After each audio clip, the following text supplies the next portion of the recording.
Welcome back to Tyreek Talk. Walking into the Whitney Museum during the 2026 Biennial, you begin to feel how this exhibition moves across time, not just focusing on the present, but bringing past voices into dialogue with today.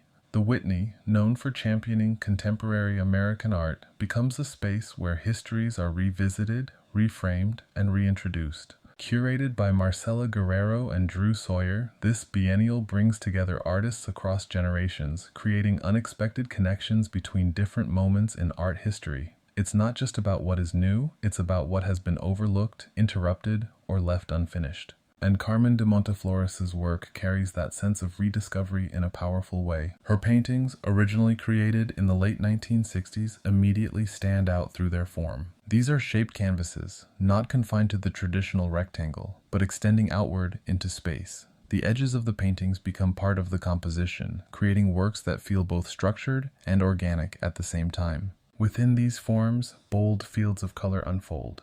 There's a graphic clarity to the work, strong shapes, defined edges, but also a softness that comes from her process. De Monteflores always began with observation. She drew from the world around her, landscapes, family, figures, and those initial gestures remain embedded in the final work. You can feel that presence in the lines? They don't feel mechanical or rigid. Instead, they carry a sense of movement, of touch, of something observed and translated rather than constructed from a purely conceptual system. And this is where her work begins to diverge from the dominant movements of her time. While pop art in the 1960s often embraced flatness, repetition, and a kind of industrial aesthetic, de Monteflores' work remains grounded in something more personal. Her abstraction is not detached. It's connected to lived experience, to observation, to the body. There's an intimacy in that approach. But there's also a deeper story behind the work. In 1969, frustrated by the lack of opportunities for women in the art world, de Monteflores stopped painting altogether. She stepped away from a practice that was still evolving, still finding its place. Instead, she pursued a doctorate in psychology and went on to write 5 novels. That decision becomes part of how we understand the work today.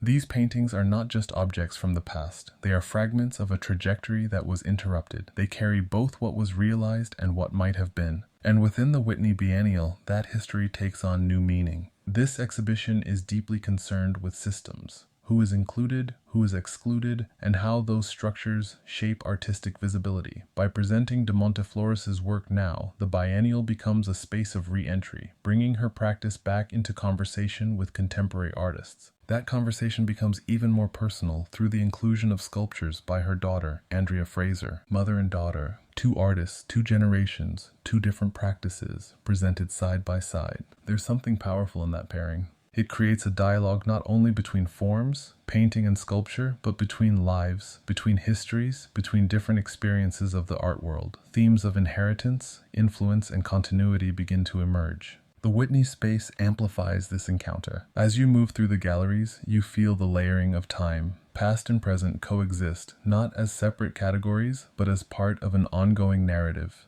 And de Monteflores' work feels both historical and immediate. The colors still resonate, the forms still feel alive, the questions still matter. Within the Whitney Biennial 2026, her work becomes more than a rediscovery. It becomes a reminder of the artists who were overlooked, of the pasts that were interrupted, and of the importance of bringing those voices back into the present, where they can finally be seen, understood, and fully part of the conversation.